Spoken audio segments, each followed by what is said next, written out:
The NFL draft has been a fan favorite around the NFL for years now, as each year the brightest and biggest stars from college football all come together to get drafted to their future NFL team, where ultimately, at least everyone hopes, they can pan out to be the same star players at the next level.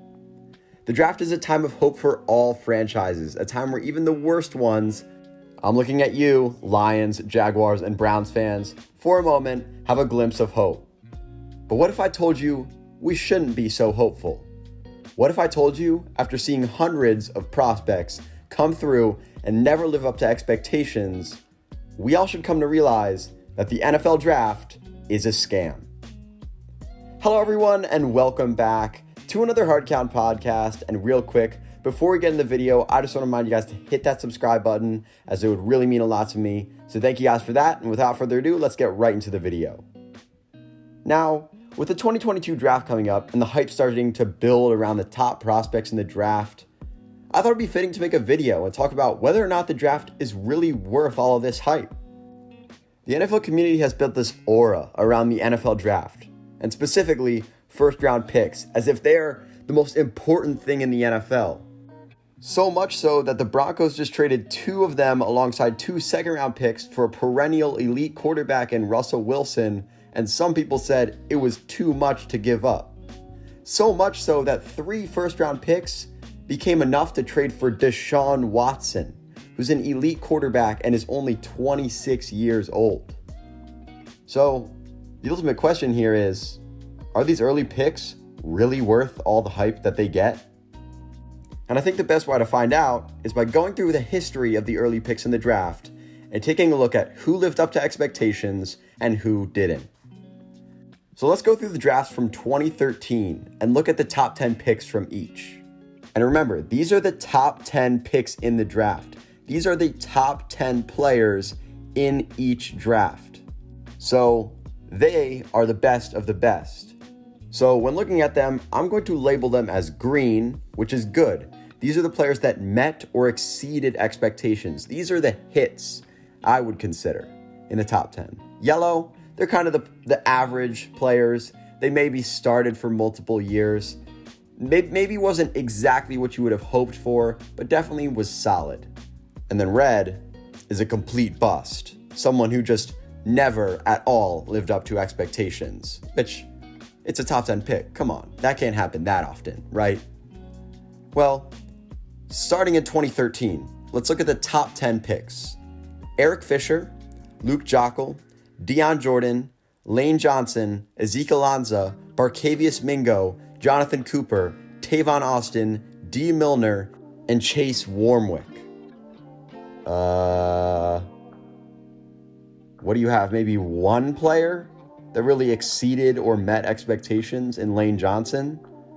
Then you got a couple of okay players, maybe played a couple seasons, but mostly guys that just completely never lived up to expectations. These are the top 10 players, remember. So maybe just an off year, right?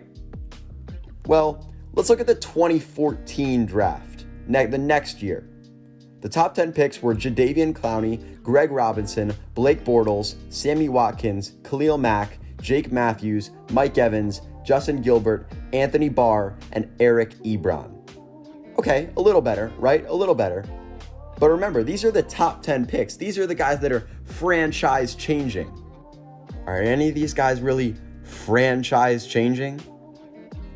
I'm not so sure. Yeah, Mike Evans, Khalil Mack, both very good players. But outside of that, Now, what about 2015? 2016? 2017? 2018? I think you get the point. I'm seeing a lot more red and yellow on those lists than I'm seeing green. Now, those were just the top 10 picks in those drafts. Those were the best prospects from all of those drafts, and the majority of them never panned out. Those are the picks that you are saying you wouldn't give up 2 or 3 of them for Deshaun Watson. a truly franchise-changing player. I think everyone may need to rethink some things. We have been tricked into believing that the NFL draft is more of an exact science than it truly is. We are tricked each year into believing that the guy that your team took with their first-round pick, he's the future of their franchise. Although, often, that's really not the case. When we look at the hit rates of draft picks over the past few years by round, the first round is 55%. The second round, just behind it, 51%. The third round, 38%. The fourth and fifth round, 29%, and so on. The difference between the hit rate on first round picks as opposed to second rounders and third rounders is, well, maybe not as great as you may have thought. Which is exactly what I'm saying. Nobody truly knows when it comes to the NFL draft. Yeah, we can make our best guess, but that first round pick, although he's going to sell the jerseys, although he's going to be the big name, really has a very similar shot of panning out as that guy you took in the second round, or even the guy you took in the third round. And I know, now yeah, of course you're going to be able to find some good players late in the draft. There's going to be some misses in the first round. But when you're talking about true top-end talent, that's where the first round comes in. That's where you find the true stars in the NFL. Why don't you go tell that to Tyreek Hill, Davante Adams, Cooper Kupp, Derrick Henry, Mark Andrews, Travis Kelce, George Kittle, Darren Waller? Because they were all not first-round picks.